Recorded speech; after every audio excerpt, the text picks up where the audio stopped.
Hi guys, welcome back once again. Advice for today's is ibigin mo ang iyong kapwa tulad ng iyong pag-ibig sa iyong sarili. Ganito po yan eh. Bago tayo magmahal ng kapwa-tao natin, dapat mahalin muna natin sarili natin. Kasi once na minahal natin sarili natin at natuto tayong mahalin ito, so makakapagbigay rin tayo ng pagmamahal sa kapwa-tao natin. Kasi kapag di mo rin iniibig yung iyong sarili, mas inibig mo yung kapwa-tao mo, ay lalo kang mapapahamak. Kasi bakit?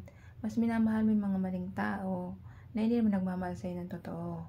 Kasi kapag handa ka magmahal sa kapwa mo, dapat mahalin mo muna yung sarili mo. Kasi ganito yun, nagkakaroon tayong limitasyon kapag iniibig natin yung sarili natin. Kasi ganito yun, nagre-reflection yun sa sarili mo eh. Diba, ayaw mo na sinasaktan ka, ayaw mo na ginagago ka, ayaw mo na niloloko ka. So, gano'n din ipapayag mo sa pagmamahal mo sa kapwa-tao mo. Kumbaga, nagkakaroon ka ng distansya o limitasyon lang para sa pag-ibig mo sa iyong kapwa. Halimbawa, ganito yun eh. Halimbawa, ayaw mo na niloloko ka o ginagago ka. Gano'n din yung kapwa-tao mo. Hindi mo yung gagawin sa kanya yung gagawin sa'yo ng kapwa-tao mo. Kunyari, ayaw mong gagawin ka, lokohin ka. Gano'n din yung gagawin mo sa kapwa-tao mo. Ayaw mo rin siyang gagawin, ayaw mo rin siyang lokohin. Kasi nga, alam mo yung tamang pagmamahal sa sarili mo na dapat mo rin i-treat sa kapwa-tao mo.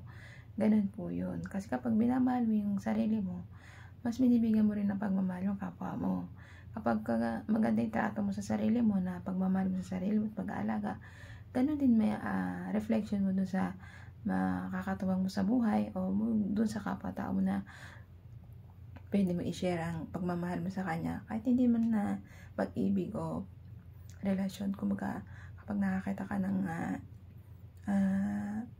nahihirapan o kulang financially na support sa sarili niya, siyempre, di ba, naaawa tayo, natutulungan natin to ng maayos, nabibigyan natin siya ng sapat na tulong para sa kanya. Kasi nga, di ba, wala siyang, kunyari, mga disabled, di ba, kung sila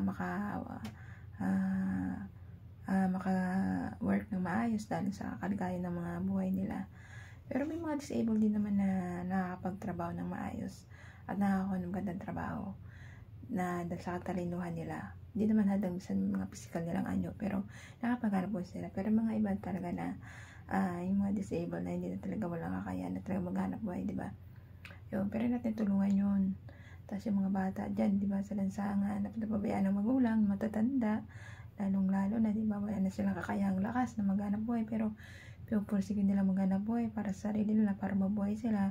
At ganoon din yung mga bata, nangangalakal sila dyan para makakain lang sila, makasurvive sila sa isang araw na kainan nila. So, yung mga dapat natin tulungan. Kapag nakita natin yung mga ganun tao, nahabag tayo at naaawa tayo. Ganun naman yun eh. Kapag mahabagin ka at minamahal mo yung sarili, nagkakaroon ka ng pagmamahal mo dun sa kapwa-tao mo. Ganun po yun. Mahalin mo muna yung sarili mo bago ka makapagbigay ng pagmamahal sa kapwa-tao mo.